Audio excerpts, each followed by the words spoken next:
cabin.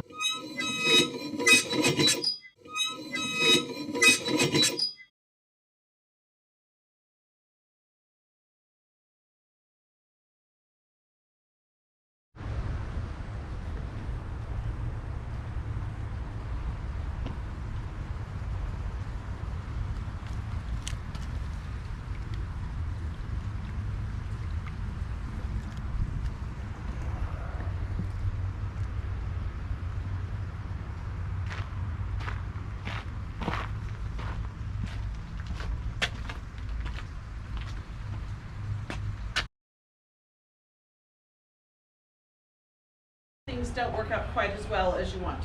So you may have feathers for your mattress, but my pillows, they are full of corn husks because we ran out of feathers. They blew away, and so it's just kind of crunchy. All kinds of odds and ends. We have our toy chest. We'll have to move the dollhouse because it's blocking the toy chest. We have our pie safe, so your hot food would go on the shelves. The steam escapes through the holes in the tin, and the bugs can't get in. So your food is safe. Mm-hmm. Whether that's a fresh apple pie or a pot pie or just a casserole of some other sort. Yay, the food's preserved, at least until dinner. Mm-hmm.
This is the Howard cabin. Cool. Belong to Hartsford, Howard, South Carolina. So as a woodworker, doing this type of work, they refer to you as a woodwright. Woodwrights were people that would, they could furnish a house for. The lathe right here works on treadle action. None like the sewing machines or the spinning wheels. This would help you to cut out those nice designs. As you can see, I just mounted a square piece of wood on here not long ago, and I'm starting to round it up, knock those corners off there. Mm-hmm. So you get that treadle action going. you use your chisel. Start cutting those uneven areas off.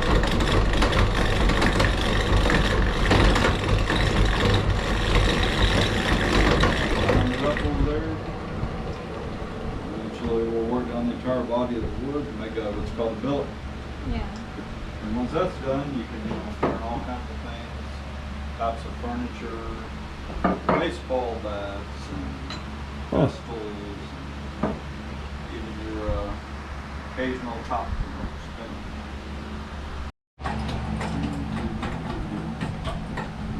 I'm getting down. Pressing that dance. Right over here. Arch a little bit. Get his leg up there. A lot of fun.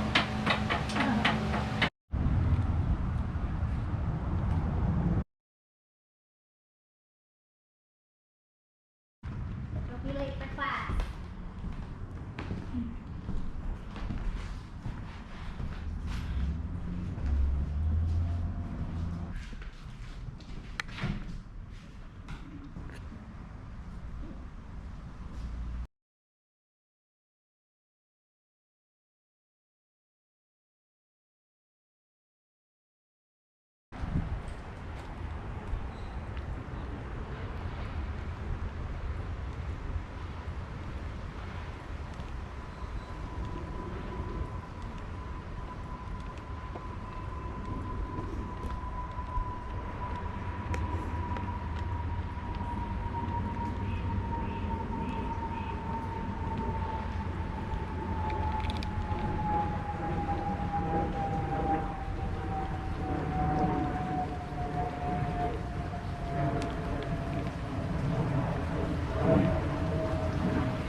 You're a blacksmith.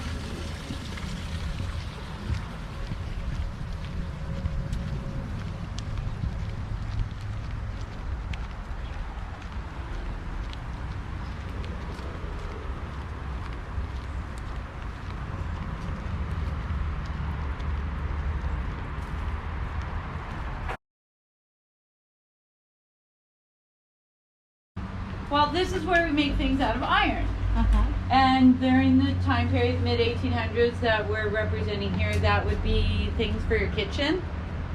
It would be things for your garden or your farm. Put a wood handle on this and dig some furrows to plant seeds. It could also be making things for your farm animals. You know what this is? Horse spit? Right. Yeah. Yeah, it goes in the mouth. Yeah, so working with iron starts in the forge. This is where the fire is, and this is where the iron heats up. Once the iron is heated up sufficiently, you work it on the anvil. Main purpose of the anvil is to absorb the blow of the hammer. You can imagine what would happen if I tried to hammer on the brick or the wood. Those surfaces are going to shatter.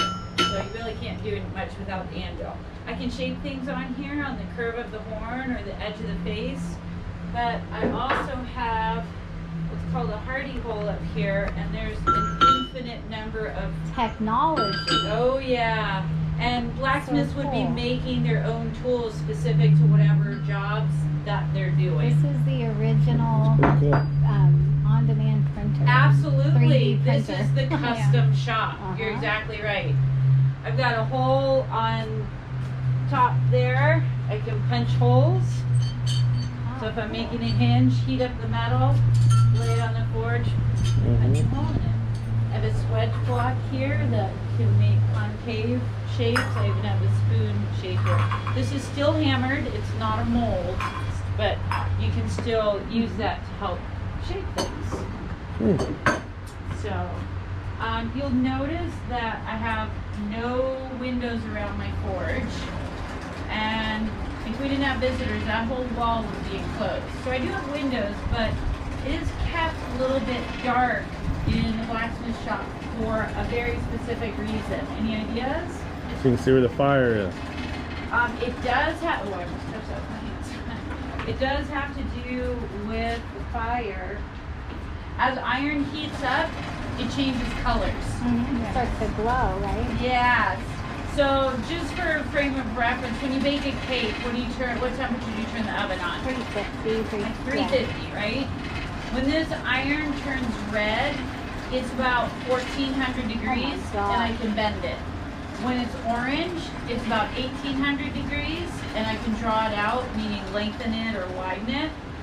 If it's yellow, it's about 2100 degrees, and you can do some intricate work with it. But iron can also burn.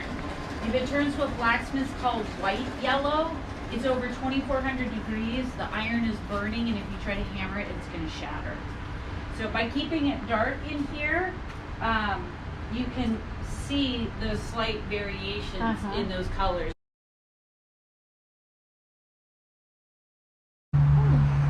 Hello.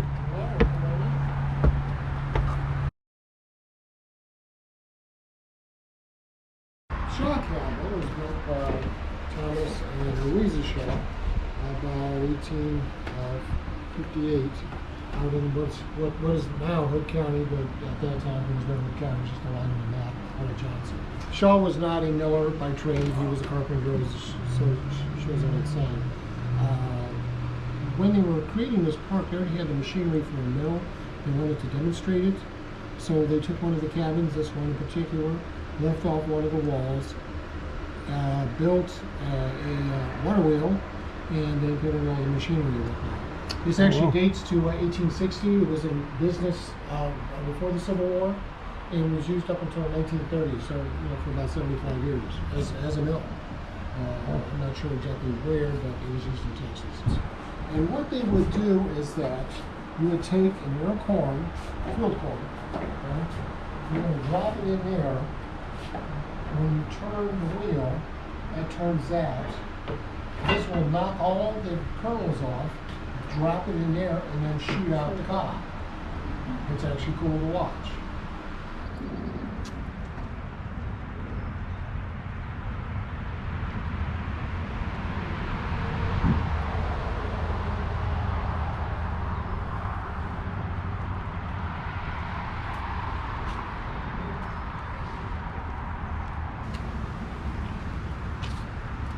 Some dried peppers too. Hi there. Hello. Hi.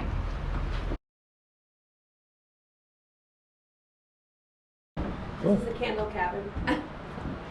So Yeah. this would have been somebody's house though, right? Yes. How many people would live in this house? So this family in particular have 9 children. But they're going to add on to it because Sarah and John, the original owners, that's actually their picture back there. They're going to add on to this house. So what we have so far is just the original. This is where the candles are made. We have two models or 2 examples. So this is the safe version. But back then, what you're using is this pot right here. And so it just matches all out in the open. And so they used animal fat back then. So they put a bunch of animal fat in a big pot like that, and then firewood underneath it. So it looks kind of where it's melted. Once it looks where it's melted, it looks like water. They're good to go. So with the string sort of like this, we're to create the wick. Just start with a basic wick, and you probably get something like this from the blacksmith, or somebody who's really good with wood carver. Somebody like that, just to make this for you. And then over that pot like this, you're just doing that, and then you bring it up. Oh, she's literally making it. And you're letting it drip. And because this is so hot, they actually didn't do multiple layers at once because it would just melt away. So they had to let it dry, and depending on the weather is when it would be good to dry. Maybe 30 minutes to an hour, Okay, like it's minutes and hours, not days or weeks. Yes, because one candle would fit like your normal candle holder that you would get at the blacksmith would be about 50 dips. And we're making about 400 to 500 candles. Wow. And that is actually done in a day. 400 a day. Yes, and Wow. that is all for the year.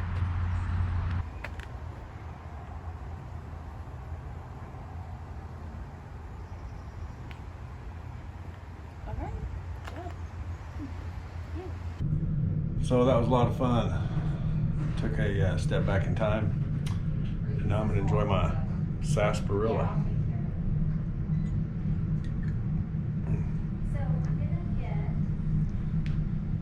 Good stuff.